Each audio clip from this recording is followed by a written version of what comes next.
Oh gosh, what day is it? It's Tuesday the 17th of October. I'd nearly forgotten what day we were on there. Welcome to my daily Vlogtober podcast. You find me once again down at St Helens Wharf. St Helens Church is there behind me. Somewhere. Well, yes, sorry, it's that thing behind me there. And I've come down here because Wendy had done a little bit of research on my behalf, and I've been able to learn a little bit more about this lovely brick stone building, the one that you can see just here. The way it appears now is significantly altered at the beginning of the 20th century. Where the window, the half-size window, so there's two full windows at the far end here, and then this half-size window, that was previously a doorway that went down to the ground. And it appears that this building was previously a maltings house where hops and oats would be sifted and heated and roasted and turned, and the fermenting process would have begun before it was moved into the mash tuns to be brewed into beer. And that's quite significant for reasons that will become apparent as I take you further along the little tour that I'm going to give you today. So I will catch up with you in just a moment once I'm ready to start the tour. So I'm now on the other side of St Helens Church. There's the church tower behind me. Just walking down between some residential properties towards where our next little tour of Abingdon will begin.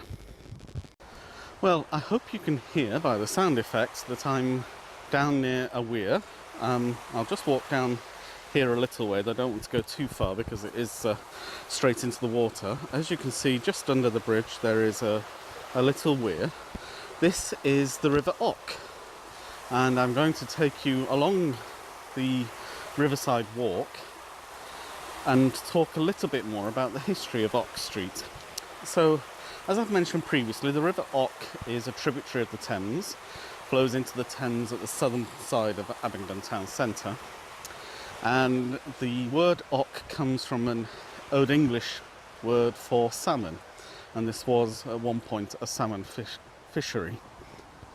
So as I walk along, this is a very beautiful river walk. The main part of the Ock, I'm now looking towards Abingdon town centre.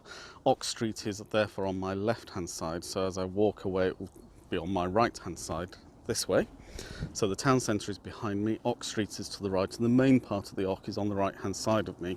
There is a smaller tributary on the left hand side as well. The Ock rises out in the west of Oxfordshire, what is now Oxfordshire, in what was previously Berkshire, as Abingdon itself was, and it rises from the various hills of the Vale of the White Horse, and these hills are both limestone, chalk, and also Jurassic sediments.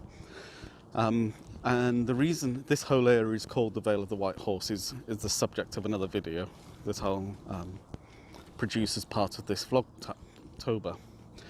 And it passes through all these little rivulets, join together and pass through the first village, which is Stamford in the Vale. And as I've said before, Stamford is just an English word for stone ford, and presumably was a stone ford of the Ock in the Middle Ages. Ock Street itself was a street probably built by the monks of Abingdon Abbey to connect the abbey in Abingdon with their manor in Marcham, just along the road west of Abingdon. It's the next village along now. And of course Abingdon was also significant because, like Oxford, it lies on the north-south main road. So Ock Street basically runs from the centre of Abingdon to the junction with the north-south road, which then goes off to the south through Drayton and Steventon, down onto Winchester, which was the old capital of England and the place where the kings of England were crowned before it was moved to Westminster Abbey, but throughout the whole of the medieval period remained the treasury of the king, where the king's treasure was actually held, really right the way through until Tudor times. And therefore Winchester itself was quite a significant bishopric within medieval Europe, and most of the bishops of Winchester were not actually English, because the Pope would give such a rich benefice to political allies of whatever campaign of the day that he was pursuing. Sorry, I said that I think I made a mistake. I'm Abingdon is behind me. I'm walking westwards. The Ock is here on my left-hand side, and Ock Street is on my right-hand side. There was a small tributary off to the right, and I got that the wrong way around. But as you can see, the river is down here on my left. So sorry if I've confused anybody there. Ock Street has a long tradition of being the place in Abingdon where the poorer people lived, and in the 16th century, so 600 years after Ock Street has been built by the monks, there were about 90 dwellings on Ock Street, and they made up a fifth of the town's population, and very much the poorest fifth. So there has been a long history of people in Ock Street standing up for themselves and pursuing their own interests against the vested interests of the great and the good of the town, and indeed of the church. And I've mentioned in my talk about St Helens the protracted legal disputes between the town and the abbey over burial rights and basically everything else. And it's this tradition that led to the idea of the mock mayor, where a local character is elected each year to represent the interests of the people of Ock Street, and to hold those who have power to account. And it's significant that election is held on Midsummer's Day, now on the nearest Saturday to Midsummer's Day. Midsummer's Day has always been a festival within Europe, and has clearly pre-Christian origins as a pagan fertility festival. The election of the mayor is preceded by a Morris dancing competition. There are a number of Morris dancing troupes around this part of Oxfordshire, and historically there were several Morris dancing troupes within the town as well.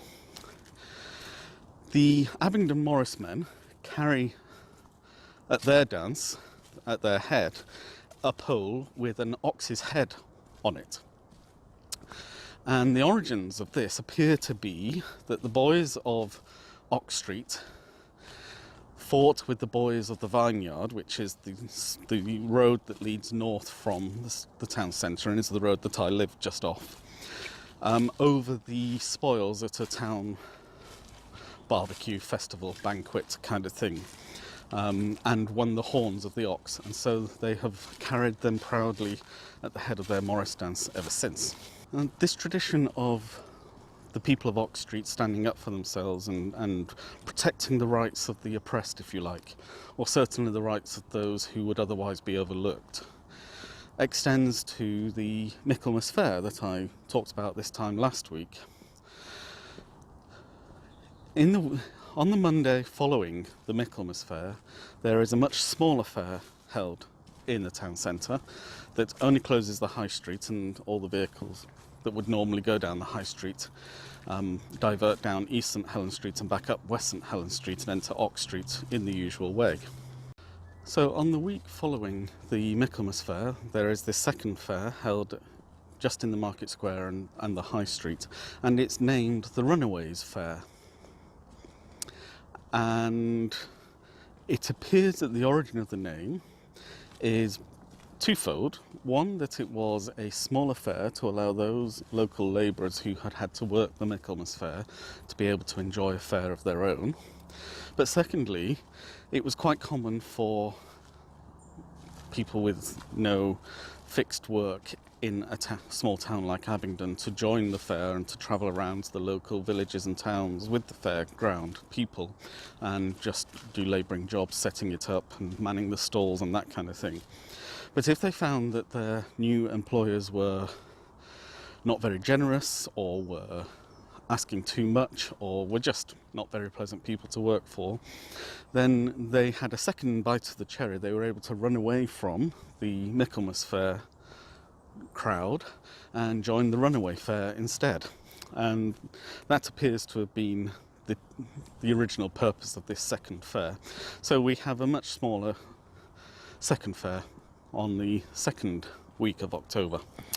And this attitude of the people of Ox Street towards authority, towards making their own minds up and being their own masters, extends into the province of religion as well. And certainly after the Reformation in England and after the Civil Wars, Abingdon and Ox Street in particular became a hotbed locally for nonconformists, for Baptists, Methodists and other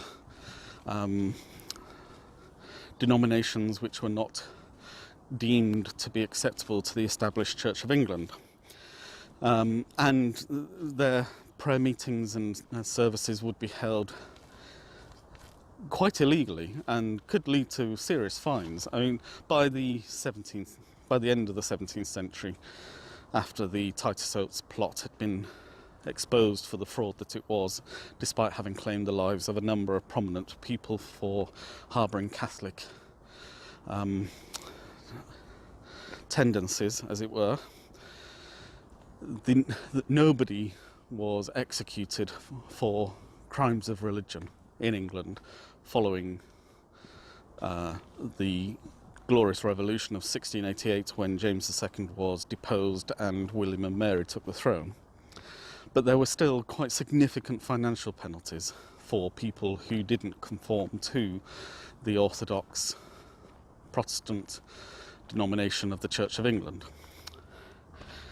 And most of the chapels of the Baptists and Methodists that are now established in Abingdon have their roots in this non-conformity in Ox Street. One of the other major elements of Abingdon in the early modern period and into really the late 20th century is brewing. Abingdon was infamous, I guess is the word, for having more pubs per capita than any other town in Britain. And certainly on Ox Street, I filmed a short clip of the fair last week, and I will probably insert it here if I can find it, where the Brewery Tap pub on the right hand side has facing it the Moorland logo from another pub that is now a residential home. And the Moorland Brewery is quite significant for Abingdon because their main brewery was actually on Ox Street.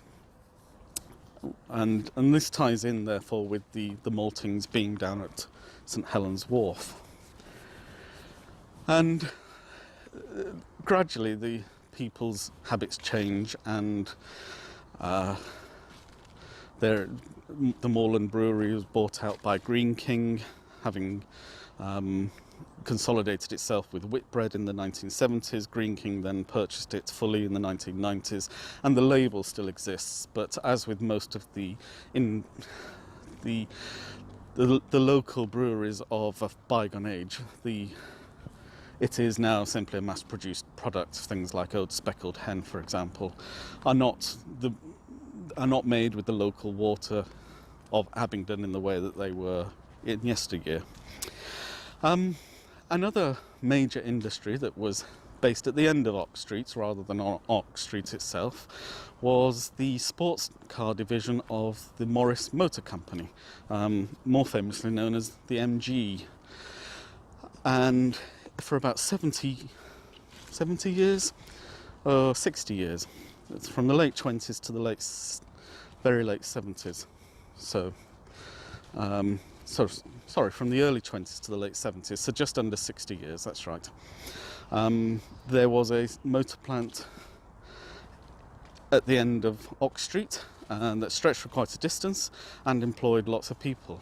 And obviously when the brewery closed and when MG Motors closed, it had a significant impact on the people of Abingdon, and particularly Ox Street. And since then, Ox Street has undergone significant redevelopment. Abingdon has become much more of a dormitory town for Oxford and for the BMW plant that has replaced the Morris Motors British Leyland plant that used to be in Oxford. And the residents of Ox Street now tend to be middle class, wealthy families. As you can see by some of the houses that I've been walking past, this is a very pretty part of the country to live in, and it costs quite a lot of money to live here too. So I hope you've enjoyed this little tour of Ox Street. I'm just coming to the end now, and just ahead of me, you can probably hear the traffic in the background, but just ahead of me is Abingdon Bridge, properly called. I'm just wondering if I can see this way over the river. Oh, there's a footbridge just ahead. I'll just walk down. I've never walked this route before. This was a tip from Bob and Wendy. This is one of their walks that they like to make. And I have to say, it's a very nice place to walk. I'm surprised how few people there are down here. I've only seen one or two. I always get funny looks as I'm speaking to myself and holding a selfie stick and admiring my visage in the screen. So this is where, there in fact is the bridge. So if I just walk over here a little bit, where other people before me appear to have trodden, given that there is a semi-beaten path out here, I will just walk around. You can see that there are some archways through which the river flows. This seems to be an overflow for when the river may be in spate. There is, on this side though, I think, another arch down there. I'm sorry, the place is full of nettles, so I just have to be careful I don't hurt myself. As you can see, it doesn't actually lead anywhere, but it's a very nice vaulted roof on the bridge. But here you can see, I'm not going to go very much further forward because it's quite an incline down to the river there. You can see that this is the Abingdon Bridge proper. This is where the Ock flows under the Drayton Road leading to Winchester. And this was the original bridge in Abingdon. Abingdon Bridge at the other end on the Thames being more properly, I guess, the Culham Road Bridge. So I hope you've enjoyed this little tour of the River Ock. As you can see, it is a really very beautiful place, and this is a parkland. I simply had no idea that this place existed, so I'm very grateful to Bob and Wendy for telling me about it. I would never have known. So this has been a voyage of discovery for me as much as for you. I'm just going to switch off now because I'm about to take my life in my hands trying to get back to the path. So I will speak to you in a moment. So I hope you've enjoyed discovering the Ock with me, and I thank Wendy and Bob once again for this wonderful little tour that I've been able to put together, and I will speak to you all again tomorrow. So for now, goodbye.